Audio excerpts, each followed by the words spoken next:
नमस्ते भैया बहन, सभी दोस्तों को नमस्ते। आज हम सब लोगों को कक्षा 12 रसायन विज्ञान अध्याय 2 विलयन में सांद्रण व्यक्त करने की विधियां बताएंगे। इससे पहले आप इस वीडियो को पूरा देखें, सब्सक्राइब करें और कमेंट करें, बेल आइकन दबाएं और वीडियो को अंत तक देखें। इसकी आवश्यकता क्यों पड़ रही है? विलयन सांद्रण व्यक्त करने की सबसे पहले बता दें, मानक विलयन वह विलयन जिसकी सांद्रता ज्ञात होती है, सांद्रण ज्ञात होता है, वह मानक विलयन कहलाता है। कई ऐसे विलयन होते हैं जिसमें विलायक के सापेक्ष विलेय पदार्थ की मात्रा ज्ञात करना होता है, सांद्रण ज्ञात करना होता है। तो उसके लिए सबसे पहला है द्रव्यमान प्रसक्ता। तो द्रव्यमान प्रसक्ता क्या है? सबसे पहले किसी विलयन का द्रव्यमान प्रसक्ता द्रव्यमान के अनुसार विलयन में उपस्थित विलेय के भागों की वह संख्या है जो विलयन के 100 भागों में विलेय रहती है। अर्थात घटक ए का, अब हम बताए थे घटक ए का द्रव्यमान प्रतिशत, घटक ए का द्रव्यमान प्रतिशत बराबर हो जाएगा WA गुणे 100 बटे WA गुणे WB।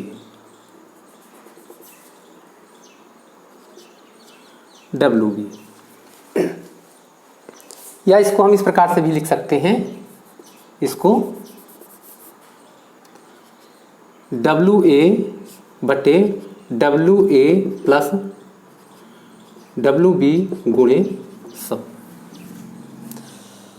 यह है द्रव्यमान प्रसक्ता, जहाँ ये विलायक का द्रव्यमान और ये विलयन में उपस्थित कुल विलेय और विलायक और विलेय का द्रव्यमान और 100 से गुणा कर देंगे तो यह आ जाएगा घटक ए का द्रव्यमान प्रतिशत। दूसरा है आयतन प्रतिशत।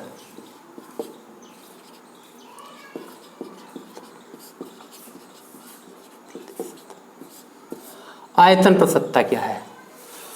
तो किसी विलयन का आयतन प्रसक्ता आयतन के अनुसार विलयन में उपस्थित विलेय के भागों की वह संख्या जो विलयन के 100 विलायक के 100 भागों में विलेय होती है आयतन के अनुसार। तो क्या लिखेंगे? घटक ए का आयतन प्रतिशत, घटक ए का आयतन प्रतिशत बराबर हो जाएगा VA बटे VA प्लस VB गुणे 100। ये हो गया आयतन प्रतिशतता। तीसरा है नॉर्मलता।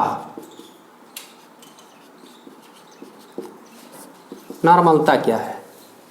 नॉर्मलता क्या है? किसी विलयन की नॉर्मलता उसके 1 लीटर विलयन में उपस्थित विलेय के तुल्यांकों की संख्या है। जी, ग्राम तुल्यांकों की संख्या को नॉर्मलता कहते हैं। इसे कैपिटल N से दर्शाते हैं, इसे कैपिटल N से दर्शाते हैं। तो नॉर्मलता बराबर हो जाएगा, नॉर्मलता N बराबर हो जाएगा WA गुणे 1000 बटे EB गुणे V। ये है नॉर्मलता की परिभाषा। ये है आयतन प्रसक्ता निकालेंगे, इससे हम निकालेंगे द्रव्यमान प्रसक्ता। तो ये हो गई आपकी नॉर्मलता। अब चलते हैं मोलरता। चौथा है मोलरता। मोलरता किसी विलयन की मोलरता उसके 1 लीटर विलयन में विलेय पदार्थ के मोलों की संख्या, विलेय पदार्थ के मोलों की संख्या को हम मोलरता कहते हैं। इसे कैपिटल M से दर्शाते हैं, इसे कैपिटल M से दर्शाते हैं। अतः मोलरता M बराबर, मोलरता M बराबर हो जाएगा WA बटे WA गुणे 1000 बटे mb गुणे v। इस सूत्र से हम मोलरता निकाल सकते हैं। फिर आता है फार्मलता। छठवां है फार्मलता। फार्मलता क्या है?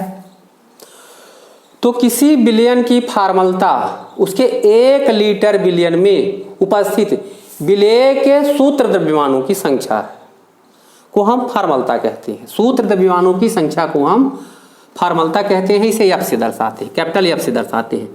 तो फार्मलता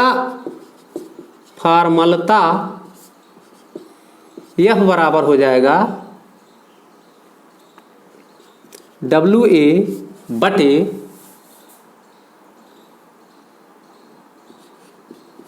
FV गुणे V गुणे 1000 गुणे 1000। या हम यहीं पर गुणा कर देंगे इसको, यहाँ गुणे 1000। ये हो जाएगा फार्मलता। ये हो गई आपकी फार्मलता। अब चलते हैं मोल प्रभाज। नॉर्मलता, फार्मलता, मोलरता, मोललता। अब चलते हैं, छठवीं हो गई, सातवीं है मोल प्रभाज। मोल प्रभाज। तो मोल प्रभाज क्या है? किसी विलयन में उपस्थित घटक 1 की मोलों की संख्या, किसी विलयन में उपस्थित घटक 1 के मोलों की संख्या तथा विलयन में उपस्थित कुल घटकों की मोलों की संख्या के अनुपात को हम मोल प्रभाज कहते हैं। इसे x से दर्शाते हैं। तो घटक A के मोल प्रभाज, तो घटक A का मोल प्रभाज, घटक A का मोल प्रभाज x बराबर हो जाएगा, घटक A का मोल प्रभाज x बराबर हो जाएगा Na बटे Na प्लस Nb।